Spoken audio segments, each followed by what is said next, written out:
Hello everybody, long time no see, The Last Fate. The Last Fate does the elevating the Metroidvania genre. We all played our fair share of Metroidvania games, but the genre continues to thrive thanks to the developers who can push the creative systems to the new heights while still staying true to their inspirations. I would say that the newly released game, The Last Fate, developed by Kumi Souls games, is like the Castlevania Symphony of the Night on steroids. This is the game that could you potentially redefine the genre based on how addictive and well-crafted the experience is.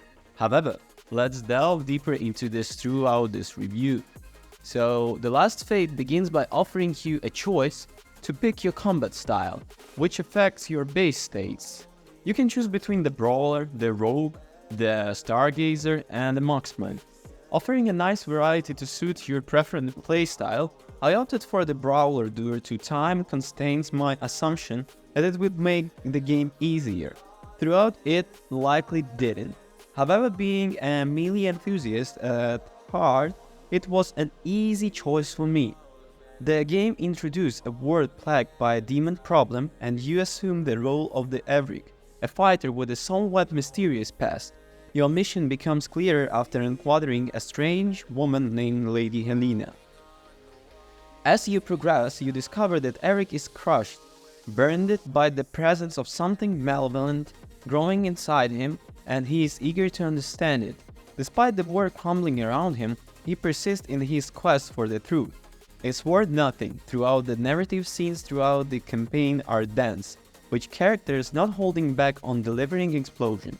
Still, as the elements of the tactic tale converge, I found myself captivated by the conclusion.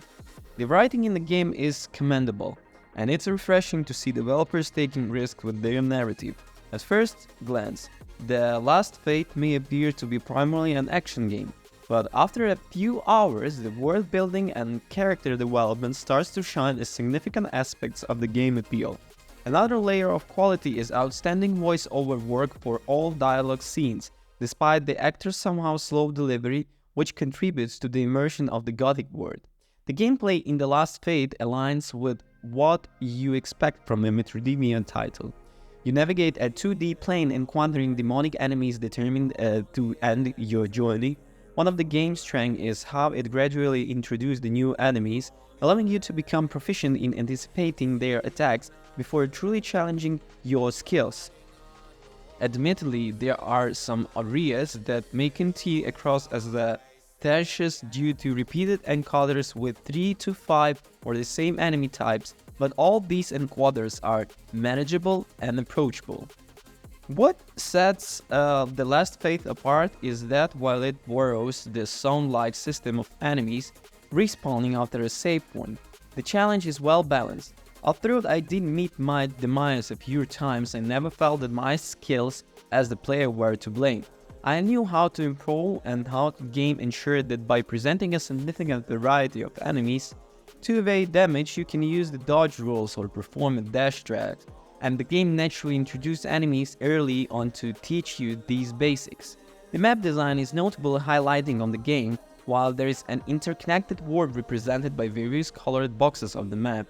There are also additional maps, like a manor, acting as its own respective dungeons with the already expansive game world. As you progress, Eric gains new abilities related to the magic and actions that can be used both in our combat.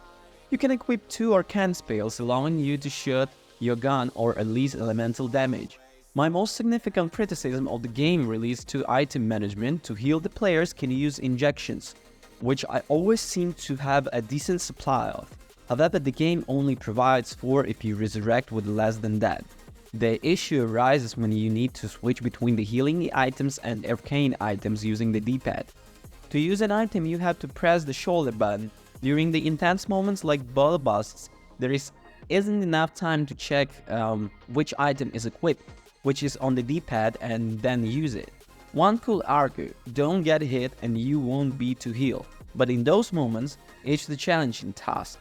As you unlock new areas and achieve milestones, the game narrative aligns with the gameplay, providing a consistently enjoyable and engaging gaming experience.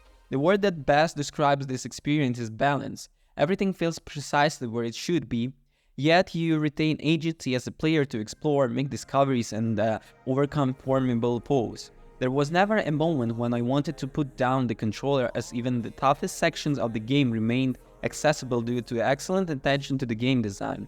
This is a testament to the quality assurance team, and what they did sure deserve as model for the indie developers. The pixel art design of the characters and environments adds to the gothic ambience. Every moment clearly draw the inspiration from Castlevania, which I truly appreciated. The characters' portraits during the dialogues and also enhance the quality, and although I wish the characters had more diverse poses. Finally, I must mention that the soundtrack is simply outstanding. The Last Faith takes the Metroidvania genre and elevates it to the new heights. Its level of challenge is met with exceptional game design that allows the players to make the gameplay system before confronting the formidable enemies. The narrative gradually builds alongside the gothic atmosphere and providing an immersive experience for players. I'm unsure what it will come on the Metroidvania genre, but The Last Faith has unquestionably set the new standard. Thanks for watching, don't forget to comment and subscribe. Bye.